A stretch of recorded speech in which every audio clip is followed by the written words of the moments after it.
ನಾವು ಉಡುಪಿಯಲ್ಲಿ ಈ ಒಂದು ಕಾರ್ಯಕ್ರಮವನ್ನು ಹಮ್ಮಿಕೊಳ್ಳುತ್ತಾ ಇದ್ದೇವೆ. ಈ ಬಾರಿಯೂ ನಮ್ಮ ಶ್ರೀಮೂರು ಮಠದ ಸ್ವಾಮೀಜಿಯವರ ಹಳೆಯ ನಿಮಿತ್ತ ಆ ಕಾರ್ಯಕ್ರಮವನ್ನು ಹಮ್ಮಿಕೊಂಡು ಕೆಲಸ ಮಾಡುವರೆ ಎಲ್ಲರೂ ಸೇರಿಕೊಂಡು ಒಂದು ಉಡುಪಿಗೆ ಒಂದು ಗೌರವಯುತವಾದ ಒಂದು ಹೆಸರು ತರುವ ನಿಟ್ಟಿನಲ್ಲಿ ಈ ಕೆಲಸವನ್ನು ಮಾಡುವ ದಿಶೆಯಲ್ಲಿ ನಾವು ಹೊರಟಿದ್ದೇವೆ. ಅದಕ್ಕೆ ನಿಮ್ಮೆಲ್ಲರ ಸಹಕಾರ ನಮಗೆ ಅಗತ್ಯವಿರುವುದರಿಂದ ಆ ಕಾರ್ಯಕ್ರಮಕ್ಕೆ ನಾವು ಪ್ರೀತಿಪೂರ್ವಕವಾಗಿ ಎಲ್ಲರನ್ನು ಕೂಡ ಸ್ವಾಗತಿಸ್ತಾ ಇದ್ದೇವೆ. ಮುಸ್ಲಿಂ ಸಮುದಾಯ ಸೇರಿಕೊಂಡು ಸೌಹಾರ್ದ ವೇದಿಕೆ ಏನು ಮಾಡಿದ್ದೇವೆ. ಅದರ ಬಗ್ಗೆ ಈ ವೇದಿಕೆಯಲ್ಲಿರುವ ಎಲ್ಲರನ್ನು ಕೂಡ ಸ್ವಾಗತಿಸುತ್ತ ಶ್ರೀಮೂರು ಮಠದ ಪುರಪ್ರವೇಶ ಆದ ಕಾರಣ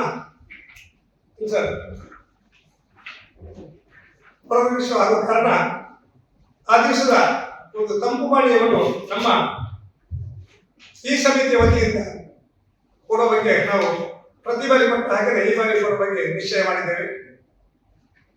ಮತ್ತೆ 13 ತಾರೀಕಿಗೆ ಅದಕ್ಕೆ ಬೇಕಾಗುವ ಹೊರಕಾಣಿಕೆಯನ್ನು ಕೂಡ ನಮ್ಮ ವತಿಯಿಂದ ಕೊಡುವ ಬಗ್ಗೆ ನಾವು ತೀರ್ಮಾನ ಮಾಡಿದ್ದೇವೆ.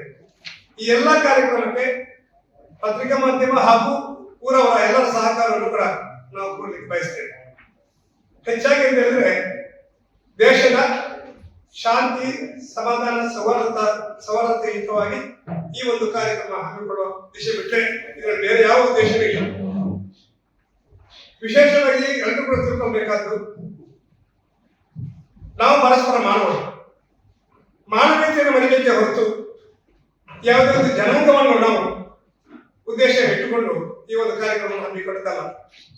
ಹಾಗಾಗಿ ಎಲ್ಲರೂ ಪ್ರೀತಿಯಿಂದ ನಡೆಸಬೇಕಾಗಿ ಈ ವೇದಿಕೆಯ ಅಧ್ಯಕ್ಷರಾದ ಹಾಜಿಕೆ ಅಬೂಬಕರ್ ನಾನು ಮನವಿ ಮಾಡ್ತಾ ಇದ್ದೇವೆ.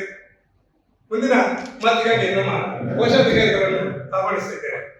ಅಭಿನಂದನೆ ಸಲ್ಲಿಸ್ತಾ ವೇದಿಕೆಯಲ್ಲಿ ಈ ಪತ್ರಿಕಾಗೋಷ್ಠಿಯಲ್ಲಿ ಇರುವಂತಹ ಅಧ್ಯಕ್ಷರು ಹಾಗೆಲ್ಲ ಪದಾಧಿಕಾರಿಗಳು, ತಮಗೆಲ್ಲರಿಗೂ ಗೊತ್ತಿದೆ ಉಡುಪಿ ಜಿಲ್ಲೆಯಲ್ಲಿ ನಾವು ಪರ್ಯಾಯ ಪೇಜಾವರ ಸ್ವಾಮೀಜಿ, ಹಿರಿಯ ಸ್ವಾಮೀಜಿಗಳ ಪರ್ಯಾಯ ಸಮಯದಲ್ಲಿ ಈ ಒಂದು ಸಂಸ್ಥೆಯನ್ನು ನಾವು